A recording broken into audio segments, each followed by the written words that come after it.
lockdown for me was somehow creative. You know, you were lonely enough to write, and you were consoled enough by the writing of it to keep doing it. But this is for my friend Leslie Maguire. It was a drawing challenge, you know, to draw the spaces between. But this inspired this poem. I didn't do a drawing that week. Here's the spaces between, for Leslie Maguire to set it. The boy is 10, and today it is his birthday. Behind him, on the lawn, his mother and his little sister unfurl a rainbow, playing big and bright on a roll of old wallpaper. His father, big-eyed, mock solemn, pantomimes ceremony as he lights the 10 candles on the cake. Inside her living room, his mother puts her open palm to the window.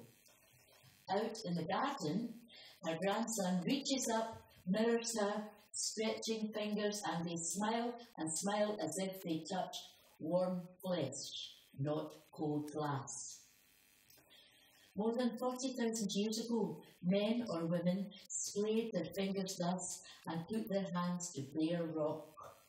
They chewed ochre, red ochre, gritted charcoal, and blue with projectile effort that really took it out of them, their living breath. Raw gouts of pigment spattered the living stencil that was each his own living hand and made their mark. The space of absence was the clean, stark picture of their presence, and it pleased them. We do not know why they did it, and maybe they did not either, but they knew they must. It was the cold cave wall, and they knew they were up against it. The birthday boy is juggling. He has been spending time in the lockdown learning, but though he still can't keep it up for long, his grandmother dumb shows most extravagant applause. She toasts them all in tea from her best granny in the world mug, winking and licking her lips ecstatically as, outdoors, they cut the cake. Miming hunger, miming prayer for her hunger to be sated. The slim girl dances, and her grandmother claps, and claps again, blinking tears. Another matched high five at her window. Neither the glowing candles nor the glowing faces will leave any permanent mark, unless love does, on them. On this, the only afternoon, they will be all alive together on just this day. The boy is 10. And a week or two later, the event described here happened in lockdown, and it's called Chimney Sweepers. Chimney Sweepers is what Shakespeare called dandelion clocks. You know, apparently, you know that lovely wee phrase you hear, chimneys, golden lads and girls all must as chimney sweepers come to dust. I'd always thought it was something to do with Charles Kingsley, but you know, so Shakespeare was a lot earlier. But chimney sweepers is the Warwickshire word for dandelions. Chimney sweep, well, when the clock, dandelion clock stage. Maytime, and I'm on a fool's errand, carrying home this bunch of the dandelion clocks, which Shakespeare called chimney sweepers, and a friend tells me his wee granddaughter in the Heathen now calls puffballs. I'm holding my breath, and then this carefully, because I want to take them home and try to paint them, although one breath of wind, and in no time I'll be stuck with nothing but a hank of leggy, limp, milky, pea-the-bed stalks, topped with baldy wee green buttons, for golden lads and girls all must, as chimney sweepers, come to dust. On Daisy Hill by the railway bridge, one lone pair of lovers lays in the sun. A little apart from her, he lounges, smoking a slow cigarette, and waits, smiling, half watching her weave a bluebell chain that swings, intricate from her fingers, hangs heavy till she looks it in a coronet upon her nut-brown hair. I'm wondering, is this to be her something blue? She calls out to me, I to her, as folk do in these days of distancing. And I can hardly believe it when she says she never in all her childhood told the time by a dandelion clock. She's up to her oxters and ox-eyed daisies, this girl. The ones my mother Margaret always called Marguerites, but never without telling me again how my father, writing her from France before Dunkirk or after D-Day, always began his letters, Dear Marguerite. The saying goes that a maiden crowned by bluebells can never tell a lie, the girl informs me, solemn, as she crosses her fingers, each hand held high. The smoke from her lover's cigarette is almost, but not quite as blue as the frail blooms, time, truth, and a promise that she's braided together on this their one and only, sure to be perfect, summer's day. Oh, Marguerite, Margaret, my mum, who never got to be as old as I am today. Did you ever hear tell of this proverb? Oh, Mum, how much I wish I could ask you this, and so many other small and silly things, but golden lads and girls all must, as chimney sweepers, come to dust. That's nice. No need to clap the individual points. They get very jealous of each other. And although there is a clock there, it's impossible to see because of the lights shining in the eyes. It's about 10 minutes yet. Anyway, a short poem. This was written for the children's panel. You know how they have, we've got a wonderful system in Scotland where a child who commits a crime or a child who's the victim of a crime or abuse is regarded as the same thing, a child in trouble. And this was written for them. I remember all New Year, kind of the day after New Year, writing this for them, because I was the marker at the time and they asked it and felt you had to. But I like the poem. It's short. Right, 4-2. Right, here we go. So, listen, trouble is not my middle name. It is not what I am. I was not born for this.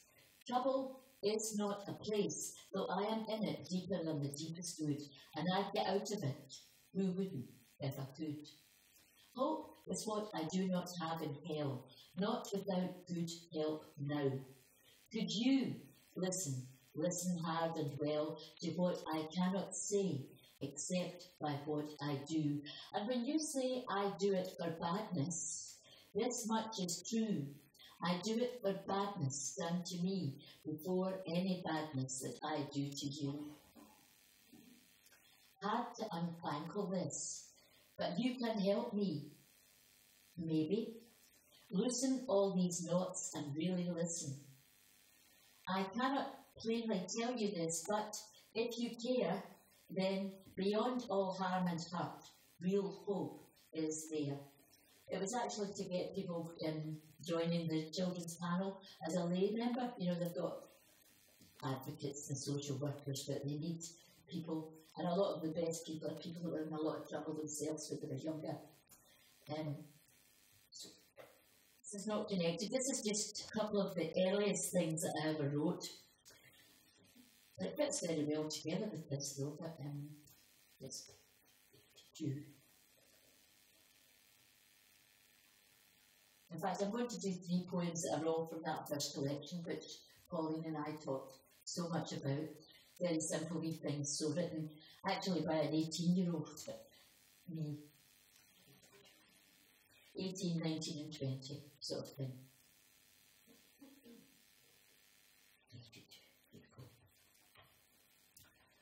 And this is the one that the SQA missed out of the little bundle of poems they put together for kids. And it's the only one that anybody ever talks to me about that they got at school. It makes sense to them. People talk to me, they must stop and say, did you write that poem about the 2 girls at school? And but it's not in the set that they put, you know.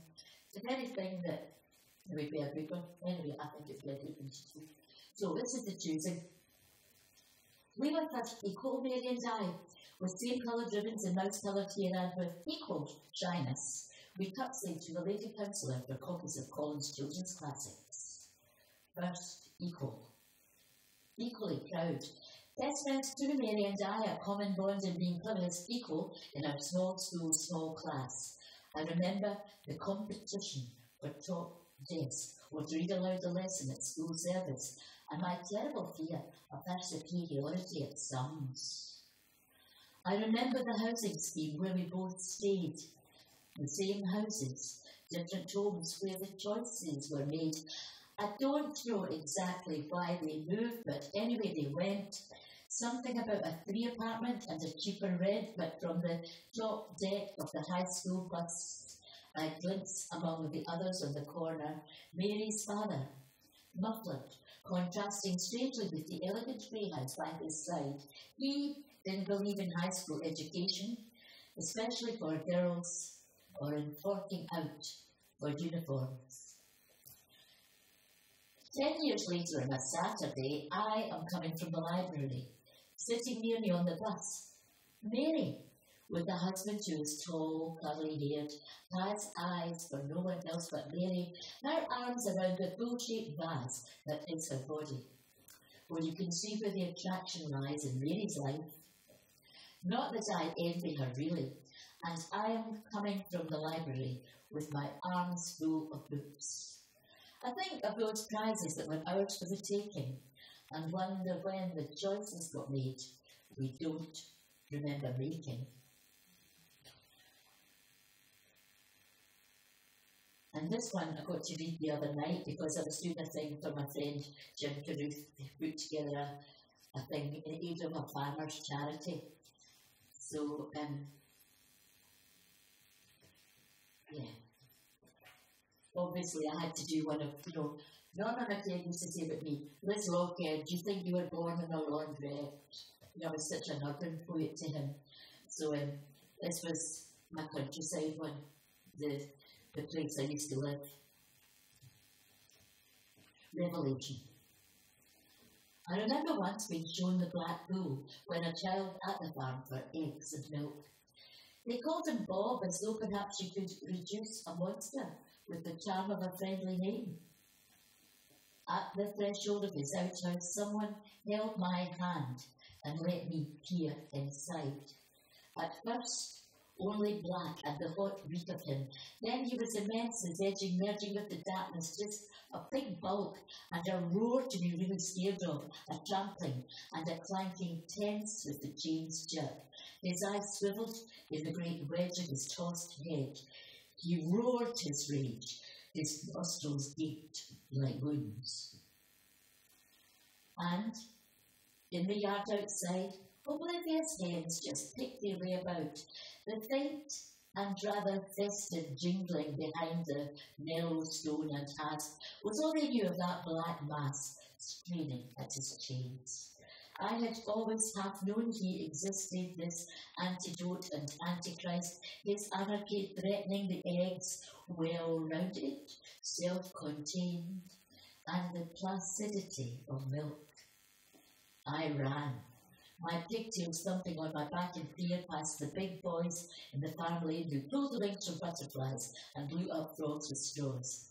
Past thorned hedge and harried nest, scared of the egg shattering, only my small and shaking hand on the jug's rim, in case the milk should spill. And this next one was written a couple of months later, third year at art school, Poem for Other Blue Fools. I think probably the first love poem, the first longing for love poem I think I wrote. Poem for Other Blue Fools. Since you went, I've only cried twice, oh never over you. Once, it was an old head at a bus window and a waving hand. Someone's granny, a careful clutcher of her handbag and wearing a rain hat, despite the fact it wasn't raining yet, waving to grandchildren already turned away, engrossed in sweet she had left them. Old head, waving hand. Well, she wasn't the type to expose herself to the vagaries of weather, a rain hat in no rain, yet waving, to those who had already turned away. Then once it was a beggar by the pub doorway and his naked foot, some drunk old tramp, player of an out-of-tune mouth organ, and begging. Instead of his cap, his boot for alms. His play was hopeless, his foot bare in the gutter and the rain. His big boot before him, empty, begging. Oh, it was a scream. I laughed and laughed till I cried. It was just his poor pink and purple, naked foot, out on a limb, exposed, and how his empty boot, he got nothing in return. And to finish up, a sort of out loud piece against love poetry, really.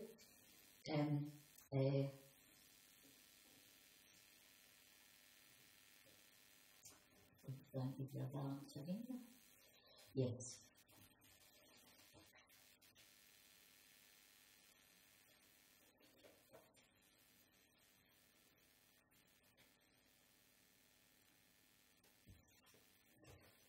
Go. Nearly there.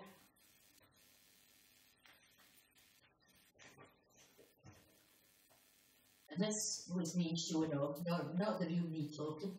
It was a bit of sarcasm. I think it was a wish that I had. I wish there was a person that could write this and mean it. I wouldn't thank you for a Valentine. I won't wake up early wondering if the postman's been.